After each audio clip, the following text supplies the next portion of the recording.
शनिवार भुवनेश्वर ठारे महांगा विकास परिषद आनुकूल्य गणकवि वैष्णव पाणिक 142तम ऐतिहासिक जयंती महोत्सव उद्यापनी समारोह अनुष्ठित हो जाइछि।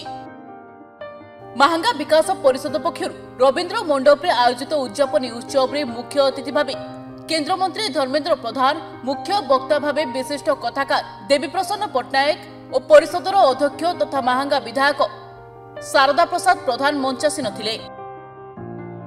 ए अवसर में गणकवि द्वारा रचित प्रसिद्ध गीतिनाट्य महालक्ष्मी पूजा, शिशु कलाकार मानक अभिनय मनछुआ और हृदयस्पर्शी होइतिला।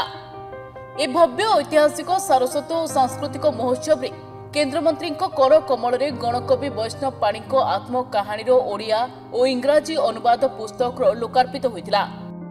ए उद्यम पर श्री प्रधान महांगा विकास परिषदर अध्यक्ष और समस्त सदस्य मानक धन्यवाद जणाइछथि। आज आम अंचल पे एक सौभाग्यर दिन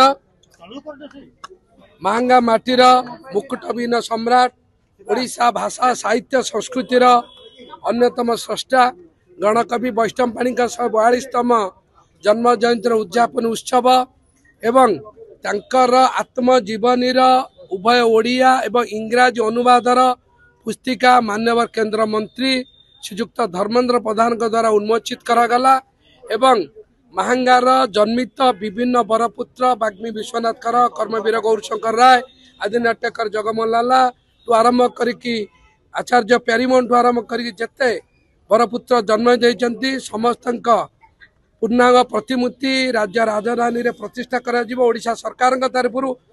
आज हम ओडिया समाजर ओडिया भाषार अनन्य श्रद्धार केंद्र पूज्य गणकवि वैष्णव पाणिकर 142तम जयंती अवसर रे तांको जीवनी बायोग्राफी ओडिया और इंग्लिश रे लोकार्पण करिवार सु अवसर मते मिलिला।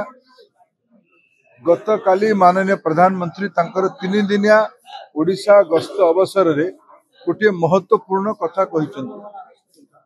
2036 जेतले ओडिशा 100 वर्ष पालन करिवो निजर जन्मर भाषा भित्तिक राज्य भावे 100 वर्ष पूर्व प्रधानमंत्री भावे से निजे कहले जे आम ओडिशा को एक वैश्विक मान्यता आड़कू नबा। ओडिशार सबु नागरिक मानकु से आह्वान करले समस्ते निजर दायित्व निर्वाह करंतु जे 36 मसीहा सुधा सेमाने कौन करेंगे।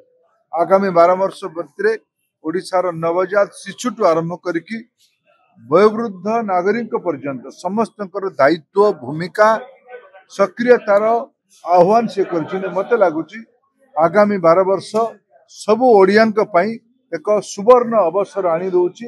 ओडिया भाषा संस्कृति ओडिया जातिर एक पुनः परिचय तैयारी करबा पई एक नवजागरण तैयारी करबा पई जितले मु गणकवि वैष्णव पाणिकर विचार रे ताको अनुभव करूची जे गणकवि वैष्णव पाणिकर विचार आज भी केते लोकादृत होची, केते मनमोहक अछि, केते संस्कार धर्मी अछि। मु अत्यंत गौरवान्वित ए प्रकार उत्सव राशि।